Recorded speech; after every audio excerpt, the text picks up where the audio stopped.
అందరికీ నమస్కారం. Welcome to our channel. నా పేరు మమత. నేను మెడిటేషన్ ట్రైనర్ని. ఈరోజు మనము మెడిటేషన్ చేసేటప్పుడు ఆలోచనలు ఎలా తగ్గుతాయి అనే దాని గురించి డిస్కస్ చేసుకుందాము. ఫస్ట్ మనము గుర్తుపెట్టుకోవాల్సింది ఏంటంటే, మన మనస్సు వచ్చేసి ఆలోచనల పుట్ట. ఆలోచనల పుట్ట అంటే ఇంకా అందులోంచి ఆలోచనలు వస్తూనే ఉంటాయి నాన్ స్టాప్గా. దానికి ఆ మనస్సుకి ఆలోచనలకి బ్రేక్ అంటూ ఏది ఉండదు ఇంకా. సో అన్ని ఆలోచనలను మనము ఆపాలి అని అంటే కష్టమే, చాలా అంటే చాలా కష్టం. మనస్సును ఆలోచనలు ఆపడం అనేది చాలా కష్టం. స్టార్టింగ్లో ఉన్న వాళ్ళు చాలామంది మెడిటేషన్ అంటే బ్యాక్ స్టెప్ వేసేది కూడా ఇందుకే.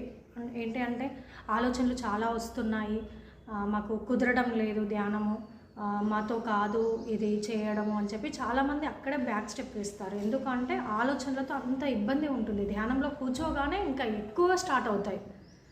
కళ్ళు మూసుకొని కూర్చోగానే ఏం పని చేస్తుంది? మనసు పనిచేస్తుంది. ఇంకా అక్కడ మనము అన్నీ కట్టేసాము కదా, శరీరాన్ని. చేతులు 2 కట్టేసాము, కాళ్ళు 2 కట్టేసాము, కళ్ళు 2 మూసేసుకున్నాము, ఒక దగ్గర శరీరాన్ని కూర్చోబెట్టాము. అంటే శరీరాన్ని కట్టేసాము ఒక దగ్గర. ఇంకా అప్పుడు ఏం పని చేస్తుంది? శరీరానికి ఏం పని చెప్పకుండా ఒక దగ్గర కూర్చోబెట్టాము. నెక్స్ట్ పని చేసేది ఏంటి? కళ్ళు మూసుకోగానే మనోనేత్రం తెరుచుకుంటుంది. అంటే మనస్సు రకరకాల ఆలోచనలను చేస్తూ ఉంటుంది. సో ఆ ఆలోచనలను ఆపాలి అని అంటే ఒక్కటి మార్గము మెడిటేషన్. సో మనం శ్వాస మీద ధ్యాస పెట్టి ధ్యానం చేసినప్పుడు ఆలోచనలు అనేవి ఖచ్చితంగా తగ్గుతాయి.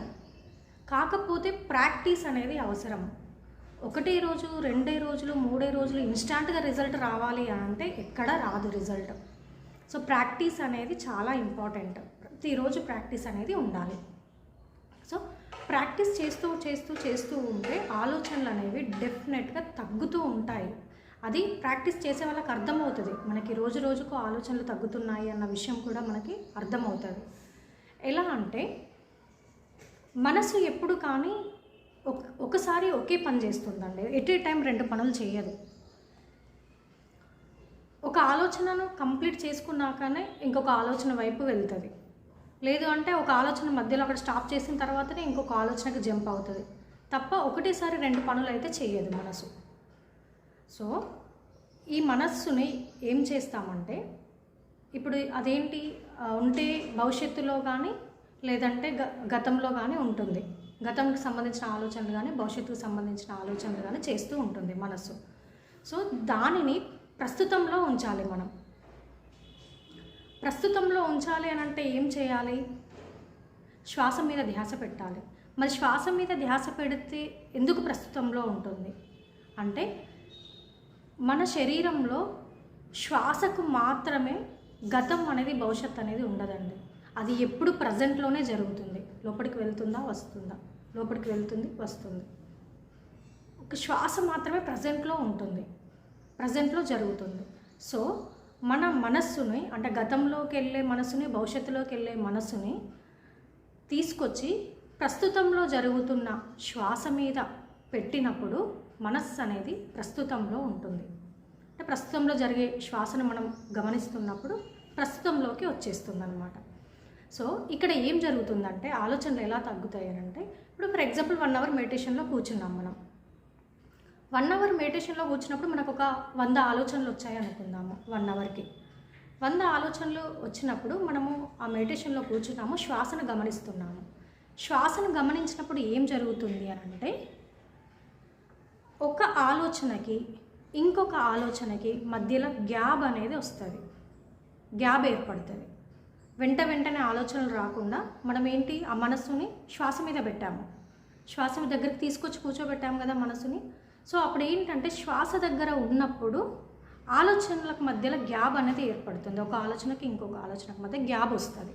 సో ఆ గ్యాపే ధ్యాన స్థితి అనమాట. అక్కడ గ్యాప్ ఉంది అని అంటే ఆలోచన రహిత స్థితి ఏర్పడింది అన్నట్టే కదా, ఆలోచన లేని స్థితి ఏర్పడింది అన్నట్టే కదా. సో అక్కడ ఆలోచన లేని స్థితిలో అంటే అది ధ్యాన స్థితి అన్నమాట. మనం రెగ్యులర్గా ప్రాక్టీస్ చేస్తూ ఉంటే ఏం జరుగుతుంది అంటే, ఈ గ్యాప్ అనేది పెరుగుతూ ఉంటుంది. ఆలోచనకి మధ్య గ్యాప్ పెరుగుతూ ఉంటుంది. ఈ గ్యాప్ ఎప్పుడైతే పెరుగుతూ ఉంటుందో, అంటే ఆలోచన లేకుండా ఉండే స్థితి ఎప్పుడైతే పెరుగుతూ ఉంటుందో, మనకి ఆలోచనలు అనేవి ఆటోమేటిక్గా తగ్గుతున్నట్టే కదా. అంటే 100 ఆలోచనలు వచ్చిన దగ్గర 80 వచ్చిన దగ్గర 60 వచ్చిన దగ్గర 50, అలా రెగ్యులర్గా ప్రాక్టీస్ చేసుకుంటూ వెళ్తూ ఉంటే, అంటే శ్వాస మీద ఎక్కువసేపు మనం కాన్సన్ట్రేషన్ ఉంచినంతసేపు, ఎంత ఎక్కువసేపు ఉంచితే అంత ఆలోచనలు అనేవి తగ్గుతాయి అన్నమాట. నేను ఇందాక చెప్పాను కదా, మనసు ఎప్పుడైనా ఒకే పని చేస్తుంది. ఉంటే మనం శ్వాస మీద ఉంచితే శ్వాస మీద ఉంటుంది, లేదు అంటే ఆలోచనల పైకి వెళ్తుంది.